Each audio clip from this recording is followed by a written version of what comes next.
Hello, readers of Every Word, and welcome to Every Word 365. I'm your host, Christina Munoz-Madsen. Today we are reading Genesis 25 through 26. Okay, so how are you all doing with the reading so far? Hopefully you've been able to keep up for the first 10 days. But if you do ever get behind, you know, life happens, am I right? Here is my advice. Yes, it is time for me to share the paperclip method. Always do the reading scheduled for that day and don't try to go back and start from where you left off. Instead, put a paper clip around the section you missed, and every time you do your daily reading, pick up one page or one chapter or more of the readings that you missed. Trust me on this one. If you miss a couple of readings and try to go back and read them, which is what I instinctively would want to do because I like to go in order, you might get bogged down, get too far behind to catch up, and then just drop out. Even if you only miss 3 days, that's about 45 minutes of reading, and very few people can do an hour of reading, so catching up in that matter is not usually a viable option. Does that make sense? I have had participants in the past that had up to 30 paper clips in their Bible at the end of their year, but guess what? In January of the following year, they can read every word in every paper-clipped section and therefore still ended up reading every word of the Bible. Or you can pick up a page each day from the section you missed and still get it all done in a year. Besides, it's not as if you can ruin the ending, right? We already know how the story ends. If you have done this before, please share why this works and how important it is on our Facebook page. And shout out to my first Bible study leader, Sarah Bowden, for coming up with this idea and sharing it with us back when I first did this in 2010. We actually had a trip to Chile to visit my family with a 19-month-old. And no, I did not keep up with the readings. I paper clipped it and I read them. It happened to be Psalms because it was June. And I read a psalm each time I did my reading and I still got it done in a year. Please reach out if that doesn't make sense or if you have any questions. Okay, our reading today begins with Abraham's death. Genesis 25:8, and he died at a ripe old age, having lived a long and satisfying life.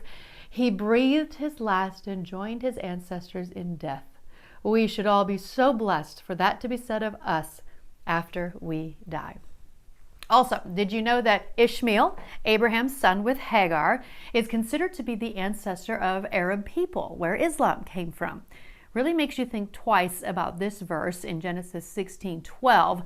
This son of yours will be a wild man, as untamed as a wild donkey. He will raise his fist against everyone, and everyone will be against him. Yes, he will live in open hostility against all his relatives.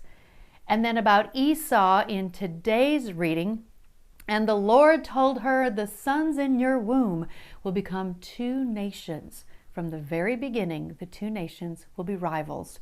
One nation will be stronger than the other, and your older son will serve your younger son. That's in Genesis 25:23. You may already know this or be familiar with this, but I remember being so surprised by all of this because, well, I hadn't read the Bible and I didn't know this part of it. So this is why Ishmael and Esau are considered leaders in the Islam faith. But prior to their birth, the Bible and the Quran have similar beginnings with descendants coming from Abraham. Did you know that? I actually have a desire to read the Quran someday to see what is in there, not for my faith, but for my curiosity. And I love learning about other religions and their backgrounds and where they came from. So I find that super fascinating, and I am including a bunch of links on Abraham and Ishmael, Ishmael in the Bible, Esau in the Bible. Again, Got Questions does a great job of trying to explain all of this and explain where this comes from because there's a lot that goes to all of these ideas and thoughts. So that all being said, keep in mind that in the New Testament, remember what the archaic word testament means? Covenant. We agree to love our enemies. So I share that as a historical perspective and not to promote hatred of any kind. I hope that makes sense, and I hope that you can dig, like I said, for historical record and not for anything else or hatred or any of that kind of thing. I just find it fascinating.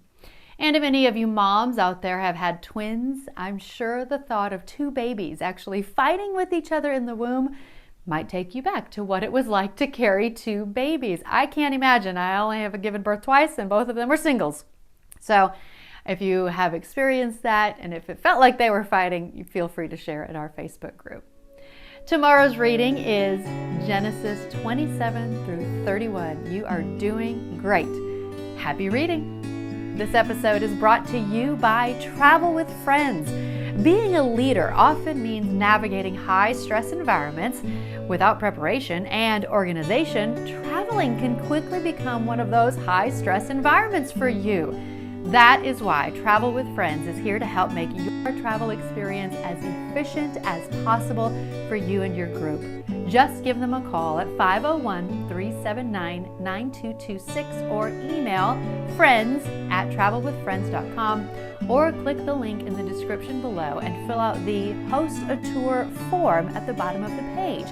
Travel with Friends looks forward to working with you to meet you and your group's needs. And there's more information in the podcast description.